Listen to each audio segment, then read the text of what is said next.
Baik, Pak calon gubernur nomor urut 3. Baru lalu saya baca komentar, begitu pembentukan Kementerian Transmigrasi, Bapak menyatakan di media bahwa Bapak menolak. Sekarang pertanyaan saya adalah,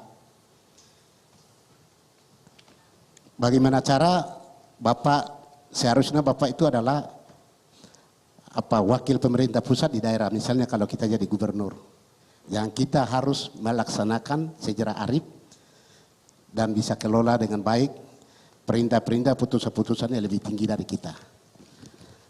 Pertanyaan saya, dengan alasan apa, atau katakan kalau memang itu keinginan negara, bagaimana cara untuk Bapak bisa menangani transmigrasi itu dengan baik tanpa mengecewakan masyarakat yang menolak dan juga yang menerima. Terima kasih. Baik, terima kasih. Silakan untuk calon gubernur nomor urut 3 menjawab. Waktu Anda 1 menit. Terima kasih. Jadi saya mengerti benar apa yang dimaksud dengan transmigrasi oleh Bapak Presiden Prabowo. Jadi Pak Presiden Prabowo itu programnya adalah transmigrasi dari kampung ke kota. Contohnya dari Puncak Jaya ke Timika atau dari Intan Jaya ke Nabire. Kalau itu sangat kita dukung. Kenapa? Kita akan buat perkampungan model yang dimana ada sekolah, ada lapangan bola, ada perumahan, ada air bersih, sehingga ekspansi orang-orang lokal di dalam kota itu akan jalan dengan baik.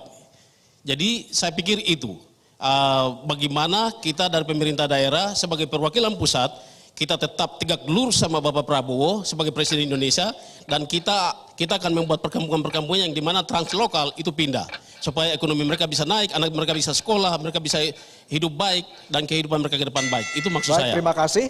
Calon gubernur nomor urut 2, silakan menanggapi. Waktu Anda 1 menit. Baik, terima kasih. Kembali pada aturan, katakan bahwa birokrasi, kita berada sebagai wakil pemerintah pusat di daerah. Oleh karena itu kebijakan-kebijakan yang akan turun dalam bentuknya seperti itu, kita paling tidak kita harus melaksanakan proteksi, dan kita melaksanakannya dengan tanpa merugikan pihak-pihak lain, salah satu pihak begitu. Saya harap supaya kita sepakat bahwa kalau program transmigrasi itu dilaksanakan, maka langkah yang pertama yang kita lakukan adalah dilakukan studi kelayakan. Studi kelayakan kita libatkan akademisi, kita melibatkan lembaga sosial, kita melibatkan lembaga adat, MRP, dan semua stakeholder. Sehingga kita menemukan di mana solusi yang tepat, tanpa mengorbankan pihak lokal ataupun daerah. Terima kasih. Silakan ditanggapi, waktu Anda 1 menit. Jadi Pak Natalis, Bapak kan bupati, sudah belajar tentang Undang-Undang Otsus. Undang-Undang Otsus nomor 21 tahun 2001, pasal 60 ayat 3 itu kewenangan ada di gubernur. Ayat 4 itu tentang bagaimana membuat perdasi.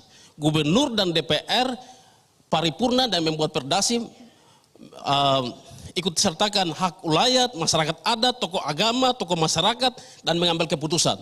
Jadi pada saat masyarakat yang punya tanah bilang menolak, kita sampaikan ke Presiden sebagai perwakilan pemerintah pusat bahwa masyarakat menolak.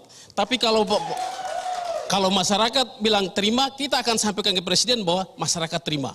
Jadi Undang-Undang Otsus, walaupun ada keputusan dari pemerintah pusat, kita adalah daerah khusus yang dimana berpatokan salah satunya adalah otonomi khusus. Jadi Undang-Undang Otsus itu jelas, dan kita akan lakukan itu. Terima kasih. Baik, sudah cukup. Baik, terima kasih.